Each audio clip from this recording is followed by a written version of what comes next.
DS பாளையன்னு பேர் சொல்லி கூப்பிட தப்பான வச்சுக்காதீங்க. உங்க தாத்தாவை டிஎஸ் பாளையா அவர்களை பத்தி பேசும்போது அவர்கிட்ட இருந்து என்னென்ன விஷயங்கள் எனக்கு கத்துக்கிட்டீங்க, அவரை பத்தி உங்களுக்கு என்னென்னலாம் தெரியும்? ஸோ அவர்கிட்ட இருந்து எனக்கு டெடிகேஷனை நான் ரொம்ப அதை அடாப்ட் பண்ணணும்னு நினைக்கிறேன். எத்தனை படம் நடிச்சிருக்காரு உங்க தாத்தா? க்ளோஸ் டு இருக்கும் ஒரு 200 படங்கள் கிட்ட இருக்கும். அவருடைய தூக்கம் நாடகத்துல இருந்தாலும் அவருடைய முதல் படம் பார்த்தீங்கன்னா 1936ல எலிசார் டங்கன் சொல்லிட்டு ஹாலிவுட் டைரக்டர். அவர் தமிழ் படம் எடுத்திருக்காரு.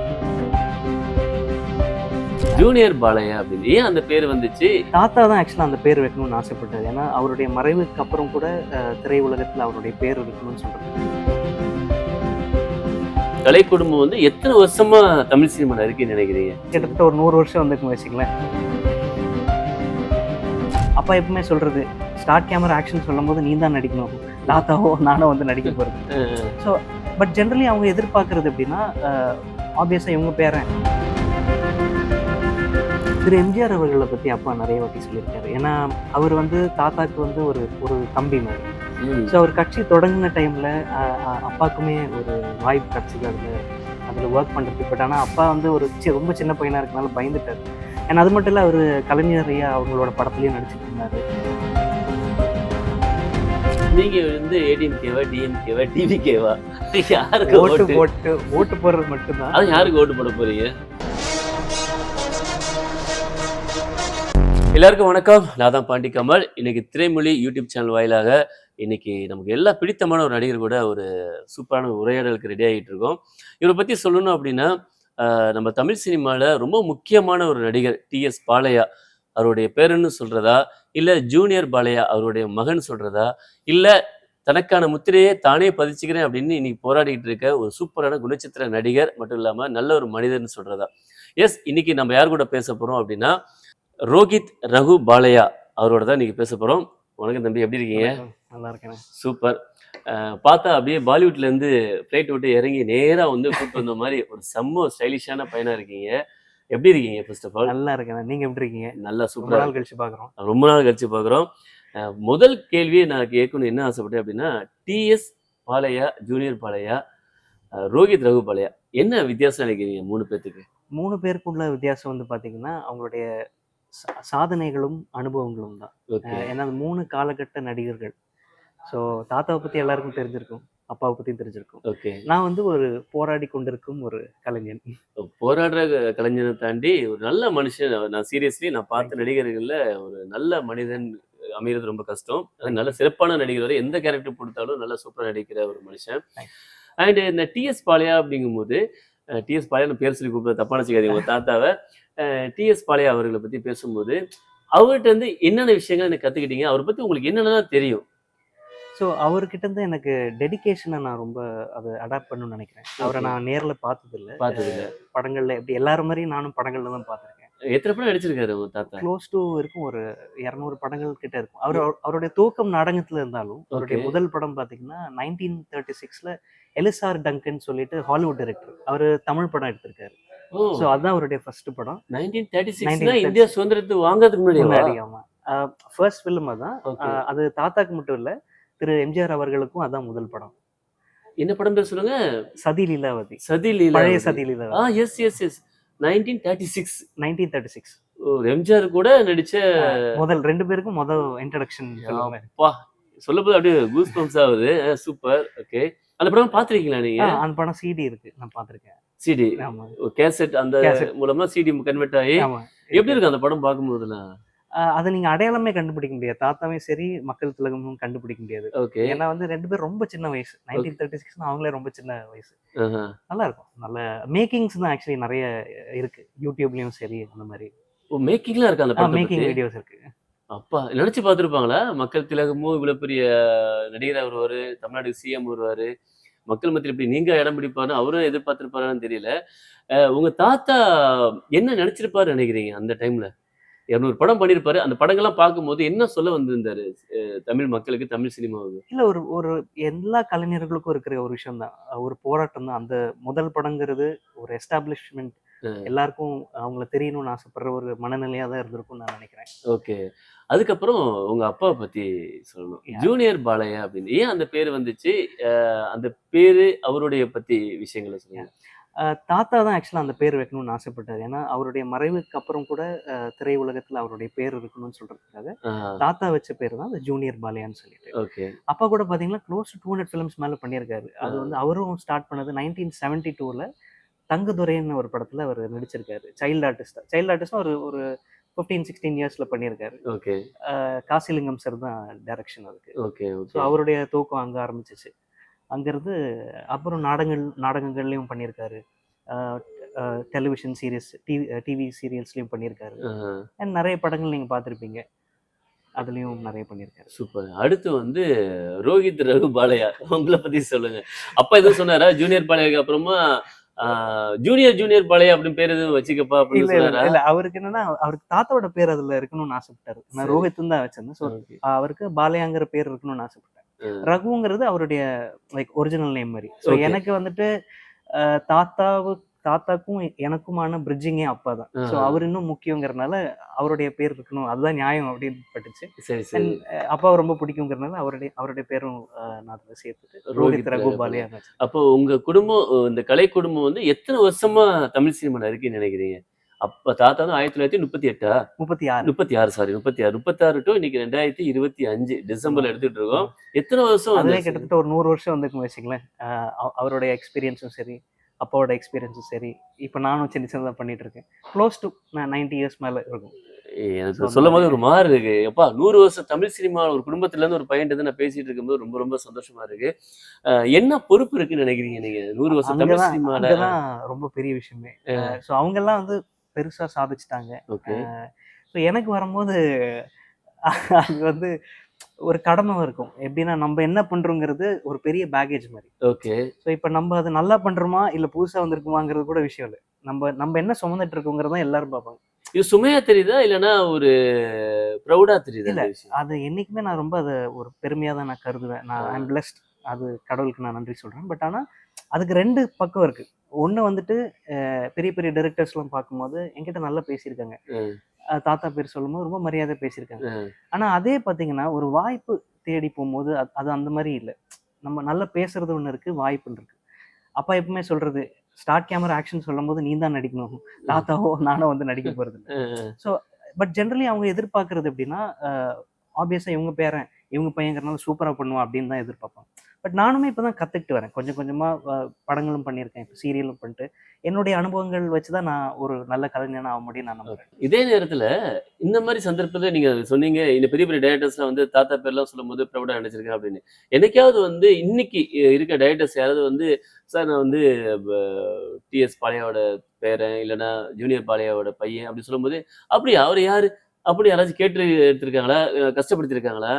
ஏன்னா மேக்சிமம் இப்ப இருக்கிற தலைமுறைக்கு நம்மளுடைய முந்தைய தலைமுறை அவ்வளவு தெரியாது. அப்பா கூட பாத்துருப்பாங்க படங்கள்ல. தாத்தா கண்டிப்பா லைக் தெரியும். லைக் அவங்க வீட்டுல இருக்கிற பெரியவங்களுக்கு தெரியும் அந்த மாதிரி. சோ அதனால கஷ்டப்படுத்தல. யாரா இருந்தாலும் நம்ம இன்ட்ரடியூஸ் பண்ண வேண்டியது நம்மளுடைய கடமை நான் நினைக்கிறேன். கண்டிப்பா தெரியணும்னு அவசியமே கிடையாது. கண்டிப்பா கண்டிப்பா. ஏன்னா அவ்வளவு வேகமா போயிட்டு இருக்கு. நிச்சயமா நிச்சயமா.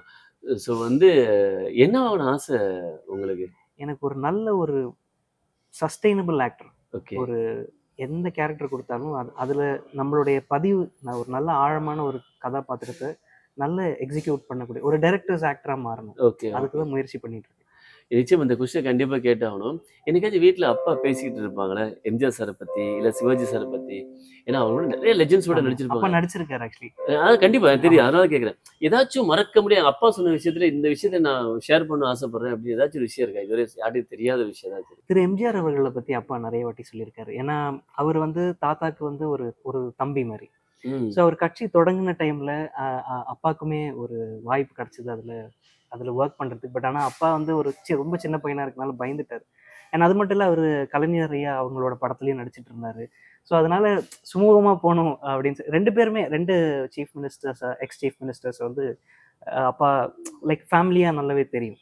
ஸோ அதனால அவர் அதுல பண்ணல. அது மட்டும் இல்லாம அவருடைய நிறைய விஷயங்கள் சொல்லியிருக்காரு. அவர் பீப்புளை ரிசீவ் பண்றது, எல்லா மக்களா ரொம்ப சகஜமா எல்லாரு கூடயுமே அவர் பேசுவாரு. அவர் பழகுற விதம் அண்ட் அவர்கிட்ட இருக்கிற அந்த ஒரு ஒரு கெத்துன்னு சொல்லுவாங்க. ஆமா ஆமா. ஸோ அதை பத்திலாம் நிறைய சொல்லியிருக்கேன். சிலதெல்லாம் சொல்ல முடியாது நம்ம. இல்ல ஸோ புரியுது அது மாதிரி புரியுது. ஒரு இது சொன்னதே எங்களுக்கு பெரிய விஷயம். அப்ப கண்டிப்பா எம்ஜிஆர்ன்னு சொன்னோனே அந்த கட்சி சார்பா சொல்லும்போது இந்த கொஸ்டின் கேட்டே ஆகணும். நீங்க வந்து ஏடிஎம்கேவா, டிஎம்கேவா, டிவிகேவா? யாருக்கு ஓட்டு ஓட்டு? போட்டு ஓட்டு போடுறது மட்டும்தான். அதான் யாருக்கு ஓட்டு போட போறீங்க? அது ஆக்சுவலா சொல்லக்கூடாது. சொல்லக்கூடாதுல்ல? Okay okay. சரி அப்ப இந்த இந்த கொஸ்டின் கண்டிப்பா கேட்கலாம். விஜயோட அரசியல் பயணம் நம்ம கலை உலகத்துல வந்தனால இந்த கொஸ்டின் கேட்கிறேன். அவருடைய இந்த சினிமா பயணத்த தாண்டி அரசியல் பயணத்த எப்படி பார்க்குறீங்க? கண்டிப்பா வரவேற்கிறேன். ஏன்னா எல்லாருக்குமே யார் வேணாலும் அரசியல்ல வரலாம். ஓகே. தகுதி உள்ள யாரா இருந்தாலும் கண்டிப்பா வரலாம். அது இன்னொன்னு ஒரு சேஞ்ச் வந்து கண்டிப்பா வேணும்னு எல்லாரும் எதிர்பார்ப்பாங்க. ஓகே. ஸோ அது நல்ல சேஞ்சா இருக்கும்போது அதை நம்ம ஆதரிக்கிறது நல்லது. அதை அக்செப்ட் பண்ணும் அப்படின்னு நான் நினைக்கிறேன். ஓகே. இப்ப நெறைய அந்த அரசியல் சம்மந்தமா நெறைய விஜய் ஒரு ஸ்டெப் எடுத்து வைப்பாரு. சில விஷயங்கள் வந்து சில பேருக்கு பிடிக்கும், சில பேருக்கு பிடிக்காது. ஸோ ஒருவேளை இந்த விஷயத்த அவங்க சரி பண்ணிட்டா, விஜய் சார் இந்த விஷயத்த சரி பண்ணிட்டா, இன்னும் மக்கள்ட்ட போய் சீக்கிரம் ரீச் ஆகலாம் அப்படிங்கிற மாரி ஏதாச்சும் இருக்கா? உங்க ஐடியா அது? இல்ல அந்த மாதிரி சொல்ற அளவுக்கு எதுவும் நான் சொல்ற அளவுக்கு எதுவும் இல்ல. Like okay. But as a ஒரு ஒரு ஃபேனாவோ இல்ல வந்து ஒரு ஒரு பொதுமக்களா சொல்லணும்னா, இன்னும் கூட கொஞ்சம் மீட் பண்ணக்கூடிய அளவுக்கு இருந்தா நல்லா இருக்கும்னு பார்க்குறேன். இப்போ மக்கள மீட் பண்ற மக்கள அளவுக்கு. மீட் பண்ணக்கூடிய ஆனா இன்னொன்னு அவரு ஒரு பெரிய ஸ்டாரா இருக்கிறனால அது அது கொஞ்சம் கஷ்டம் தான். ஓகே. கண்டிப்பா, கண்டிப்பா. உங்கள எதுவும் மீட் பண்ணணுமா? தனிப்பட்ட முறையில? இல்ல அப்படி சொல்லல. ஜெனரலி எனக்கு ஜென்ரலா இன்னும் மக்கள கூட கொஞ்சம் மீட் பண்ண முடிஞ்சா நல்லா இருக்கும்னு நல்லா பார்க்குறேன். இருக்கும் அப்படிங்கிற விஷயம் தான். ஸோ மத்தபடி சினிமாவோட கடைசி பயணம் ஜனநாயகன் அப்படிலாம் சொல்றாங்க. ஓகே. இதுக்கப்புறம் சிஎம் ஆயிட்டாங்கன்னா ஓகே ஃபைன். நடிக்கணும்னு ஆசை எதுவும் இருக்கா? கண்டிப்பா இருக்கு. கண்டிப்பா அவரு கண்டிப்பா நடிக்கணும்னு சிஎம் ஆசை. ஆனாலும் நடிக்கணுங்கிற ஆசை தான். பண்ணலாமே. ஆ திரு எம்ஜிஆர் அவர்கள் பண்ணியிருக்காரு.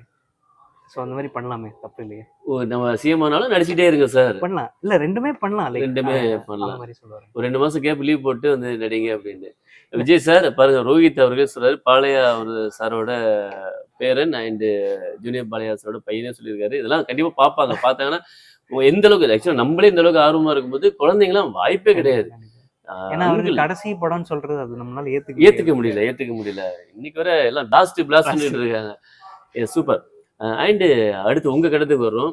தாத்தா பத்தி பேசியாச்சு, அப்பா பத்தி பேசியாச்சு. இன்னைக்கு வந்து கயல்ங்கிற சீரியல். இன்னைக்கு கயல்ங்கிற ஒரு சீரியல் பார்த்தீங்கன்னா, ஒட்டுமொத்த தமிழ்நாடே வந்து ஆட்டி படைச்சிட்டு இருக்கு. எல்லாருமே டான்னு சண்டையில உட்கார்ந்துருக்காங்க. ஆமா. இந்த கயல்ல உங்க கேரக்டர் எப்படி மக்கள் மத்தியில இவ்ளோ ஃபாஸ்ட்டா எப்படி ரீச் ஆனீங்க? கண்டிப்பா. சீரியல் பொறுத்தவரைக்கும் நீங்க அது நெறையவே அனுபவிச்சிருப்பீங்க. ஒரு 10 படம் பண்ணவன விட ஒரு சீரியல் பண்ணவன எல்லாருக்கும் தெரியுது. தெரியுது. ஸோ எனக்கு வந்து அது ஃபர்ஸ்ட் ஸ்டார்ட் பண்ணது வந்து ஹீரோட ஃப்ரெண்ட் கேரக்டர் மாரி தான் கூப்பிட்டாங்க. ஓகே. நல்ல காமெடி ட்ராக்ஸ் எனக்கு, ஹீரோக்கு, ஹீரோட அப்பாவுக்கு அந்த மாரிலாம் இருந்தது. அதுக்கப்புறமா கொஞ்சம் சீன்ஸ் மாற மாற என்ன ஆச்சுன்னா, ஒரு ஒரு பெரிய ஷிஃப்ட் இருந்துச்சு. என்னன்னா ஹீரோயினோட கசின் சிஸ்டர நான் கல்யாணம் பண்ற மாரி. Okay, okay. ஸோ அதுவும் நல்லா அ அ லைக் காமெடி அந்த அந்த ரிலேட்டடா ரொம்ப நல்லா போச்சு. ஓகே. அந்த மாரி. எனக்கு தெரிஞ்சத பத்தி என் கூடயே சந்திரலேகா பண்ணியிருக்கீங்க, பூவாதலையா பண்ணியிருக்கீங்க, இப்ப கயல் ஆமா. பண்ணிட்டு இருக்கீங்க. நீங்க பண்ண சீரியல்லே வந்து ரொம்ப டஃப்பான சீரியல் இல்லன்னா ரொம்ப மறக்க முடியாத சீரியல்னா எத சொல்லுவீங்க? நான் டஃப்ன்னு சொல்லல. பட் மறக்க முடியாத நெறைய அனுபவங்கள் வந்துட்டு நான் பூவா தலையார் சொல்லுவேன். பூவாதலையா? பிகாஸ் நம்ம எல்லாரும் இருந்தோம். அது ஒரு ஒரு டீமா ரொம்ப ஜாலியா இருந்தோம். அத மறக்க நான் முடியாத சொல்லுவேன். தருணம். கண்டிப்பா. நான் இல்ல மக்கள் கூப்பிடுவாங்க. இவ்வளோ படங்கள் பண்ண குடும்பத்துல வந்து ஒரு பையன் இன்னும் படம் பண்ணலையா? அப்படின்னு எல்லாத்துக்கும் ஷாக் இருக்கும். கண்டிப்பா எனக்கு இந்த ஷாக் இல்ல. ஏன்னா என்னென்ன பண்ணியிருக்கேன்னு எனக்கு தெரியும். சரி. இவ்வளோ பண்ண இவ்வளோ சினிமா பண்ண குடும்பத்துல இருந்து வந்த பையன் என்னென்ன படங்கள் நீங்க பண்ணியிருக்கீங்க? ஆனா என்னுடைய ஃபர்ஸ்ட் படம் பார்த்தீங்கன்னா, பள்ளிக்கூடம் போகாமலேன்னு சொல்லிட்டு திரு ஜெயசீலன் அவர்கள் டைரக்ட் பண்ண படம். பள்ளிக்கூடம் போகாமயே நடிச்சீங்களா? ஆக்சுவலா அதான். அப்படியா? ஏன்னா எத்தன வயசுல அது? 2011ல ஸ்கூல் படிக்கும்போது என்ன படிச்சுட்டு இருந்தீங்க? 11த் standard. 11th standard. Okay. So அப்போ வாய்ப்பு கிடைச்சது. ஆனா முதல்ல ரிலீஸ் ஆனது பார்த்தீங்கன்னா, அன்பழகன் சாரோட சாட்டைன்னு ஒரு படம். அதுல சாட்டை. நானும் அப்பாவும் ஒண்ணா நடிச்சிருக்கோம். லைக் அப்பா கூட நான் நடிச்சிருக்கேன். ஓ! அப்படியா? ஒரு சின்ன சீக்வென்ஸ் தான். Okay, okay. அந்த மாரி. சாட்டை பயங்கரமான நேம் நல்ல உள்ள ரீச். படம்ல. நல்ல ரீச். அதுக்கப்புறமா வந்துட்டு உதயம் என்எச் ஸ்டோர்னு சொல்லி வெற்றிமாறன் சாரோட ப்ரொடக்ஷன்ல. ஓ! ஸோ சரி, அதுல சரி. சித்தார்த் சாரோட ஃப்ரெண்ட் கேரக்டர் பண்ணேன். ஓகே. அதுல லைக் த்ரூ அவுட்டா ஃப்ரெண்ட் மாரி வருவேன். ஒரு கடைசியில அந்த பைக் ஆக்சிடென்ட் சீன்லாம் வரும். ஸோ ஆமா. அது எனக்கு தான் வரும். ஸோ அதுக்கப்புறமா வந்துட்டு இரும்பு திரை பிஎஸ் மித்ரன் சார் அவர்களுடைய அ. படம். ஸோ அதுல வந்துட்டு சமந்தா மேம் எனக்கும் விஷால் சாருக்கும் ஒரு காம்பினேஷன் சீன் இருக்கும். அர்ஜுன் சார்னால நானும் ஒரு விக்டிமா இருப்பேன். நானும் பாதிக்கப்பட்டிருப்பேன். Okay, so okay. என்னுடைய கஷ்டத்த வந்து விஷால் சார் கிட்ட சொல்ற மாரி. Okay, okay, okay. ஆக்சுவலா ம் சமந்தா மேடத்துக்கு கல்யாணம் ஆச்சு கூப்பிட்டாங்களா? எப்படின்னு இல்ல, இல்ல இப்ப நடிச்சிருக்கீங்களே. இல்ல எனக்கே கொஞ்ச நேரம் முன்னாடி நீங்க சொன்னதுக்கு அப்புறம் தான் ஓ! தெரிஞ்சது. அப்படியா? அந்த சமந்தா மேடத்த பத்தி நான் கேட்கிறேன். பயங்கர போல்டான பொண்ணு. ஆமா, அவங்க எடுக்க ஒவ்வொரு ஸ்டெப்பும் பார்த்தீங்கன்னா, பயங்கர கான்ட்ரோவர்ஷியலா பேசப்படுது. ஆமா. இன்னொன்னு வந்து எப்புட்றா இந்த பொண்ணால இவ்வளோ தாங்கிக்க முடியுது? எப்படி ஒரு ஃபீல்ட்லயும் சரி, பெர்சனல் லைஃப்லயும் சரி அடுத்த லெவலுக்கு வர முடியுதுன்னு நெறைய பொண்ணுங்களுக்கு ரோல் மாடலா இருக்காங்க. நீங்க எப்படி பாக்குறீங்க? ஏன்னா அங்கிட்டு இருந்து நாக சைத்தன்யா இன்னொரு மேரேஜ் பண்ணிட்டாரு. இன்னொன்னு பாத்தீங்கன்னா, இங்க சம்பந்தம் வந்து ஏற்கனவே கல்யாணம் ஆகி டிவோர்ஸ் ஆன ஒருத்தரோட நீ கல்யாணம் பண்றாங்க. இத எப்படி பாக்குறீங்க? ஆனா அது வந்து அவங்களுக்குள்ள இருக்கிற பர்சனல். ம். பட் நான் என்ன நினைக்கிறேன்னா, கல்யாணமும் டிவோர்ஸும் வந்துட்டு அது அவங்களுடைய அனுபவம் தான். ஓகே. பட் என்ன கேட்டா கொஞ்சம் வெயிட் பண்ணி கல்யாணம் பண்றது தப்பு இல்லைன்னு நான் ஃபீல் பண்றேன். Okay, so okay. ஒரு 45 வயசுல. 60 கல்யாணம் இல்லைல்ல. ஓ! சரி, சரி, சரி, சரி. இல்ல சம்மந்தாவுக்கு இப்பயே இது ஒரு நிறைய வயசாச்சுன்னு நினைக்கிறேன். கட்டத்துல. உங்களுக்கு தெரியுமா எத்தன வயசு ஆகுது? தெரியாதுன்னு அது தெரியல. ஒரு சீன் தான். சரி, சரி. நம்ம இண்டஸ்ட்ரியில வயசெல்லாம் ஒரு இதே கிடையாது. வயசு கிடையாது. வாய்ப்பு கிடைக்கிறதே பட் கஷ்டம். கொஞ்சம் வெயிட் பண்ணி கொஞ்சம் நிதானமா பண்ணலாம் ஆமா, அப்படிங்கிறீங்க. அதான் தெளிவா இவங்க தான் நமக்கு அப்படிங்கிறத 2 பேரும் தெளிவா இருந்துட்டு பண்றது நல்லது. நல்லது. ஓகே. ஓகே. நீங்க எப்ப மேரேஜ் பண்ணலாம்னு ஐடியா இருக்கீங்க? ஏன் இல்ல நல்லா நான் தானே போயிட்டு கேட்கிறேன். இருக்கு. நல்லது அதுதான் நல்லா போயிட்டு இருக்கு. நீங்க நான் சந்தோஷமா இருக்கு எனக்கு பிடிக்கல. நான்லாம் கல்யாணம் பண்ணி நான் அதானே படாத கஷ்டப்படுகிறேன் சப்பா கஷ்டப்படுகிறேன். கிளம்பிட்டாங்களா அவங்க? இல்ல எங்க தூங்கிட்டு இருக்கான்னு நினைக்கிறேன். வைஃப் ஒரு ஷூட்டிங்ஸ் படி நீ வந்துட்டா. சொல்றேன் இப்போ. ஆமா தூங்குறான்னு நினைக்கிறேன். அப்ப இந்த விஷயம் கேட்டுறேன். ஆ. கல்யாணம் பத்தி என்ன நினைக்கிறீங்க? இல்லண்ணா இது லைக் மீடியா ரிலேட்டடா இருக்கும்போது நம்ம கொஞ்சம் இன்னும் கூட கொஞ்சம் நல்ல நிறைய விஷயங்கள் பண்ண வேண்டியது இருக்கு. Okay, so okay. அதுக்கு லவ் பண்ண வேண்டியது இருக்குதா? லவ் இல்லைண்ணே கொஞ்சம் இல்ல நடிக்க சினிமா வேண்டியது. மேல லவ் பண்ண வேண்டியது இருக்கு. ஸோ அதனால அதெல்லாமே கொஞ்சம் செட் ஆனதுக்கு அப்புறமா இந்த இண்டஸ்ட்ரியை பிடிச்சவங்களுக்கு இல்லை இதை ரெஸ்பெக்ட் ஏன்னா நிறைய பேருக்கு உங்களுக்கே தெரியும் சினிமாக்காரனுக்கு வீடு வாடகையும் கிடைக்காது, பொண்ணும் கிடைக்காது. ஒண்ணும் கிடைக்காது. ஸோ அதனால இது மேல இருக்கிற ஒரு பற்றோ இல்லை இது மேல அண்டர்ஸ்டாண்டிங் இருக்கிறவங்க கல்யாணம் பண்ணலாம் எல்லாம் கரெக்டா வந்துச்சுன்னா. ஓகே. எந்த மாதிரி பொண்ணு எதிர்பார்க்குறீங்க? ஆனா இது நம்ம கல்யாணம் அது மாலை திரைமொழி நிகழ்ச்சி மாதிரி யூடியூப் சேனல் அதான் திரைமொழி யூடியூப் சேனல்ல பார்த்து நிறைய லேடிஸ் இருக்காங்க, நிறைய பொண்ணுங்க இருக்காங்க. கல்யாண மாலை மாதிரி ஆயிடும் அப்புறம். தப்பே கிடையாது. இது மூலமா கல்யாணம் முடிஞ்சா திரைமொழியில வந்து எல்லாம் ஃப்ரீயா பண்ணுவீங்களாப்பா? ஃப்ரீயா கேமரா வந்துருவாங்க, சாப்பாடு செலவு, மண்டப செலவுலாம் பார்த்துக்குவாங்க. எந்த மாதிரி பொண்ணு எதிர்பார்க்குறீங்க? ஃபர்ஸ்ட் வந்துட்டு சேம் ஃபெய்த் இருக்கணும். Okay, okay. அதுதான் நமக்கு ஃபர்ஸ்ட் இதுவே. So okay. அதை நான் எக்ஸ்பிளைன் பண்ணேன்னா அது வேற மாதிரி போயிடும். ஓகே, ஸோ அந்த மாதிரி லைக் சேம் ஃபெய்த் இருக்கணும், அண்டர்ஸ்டாண்டிங் இருக்கணும்.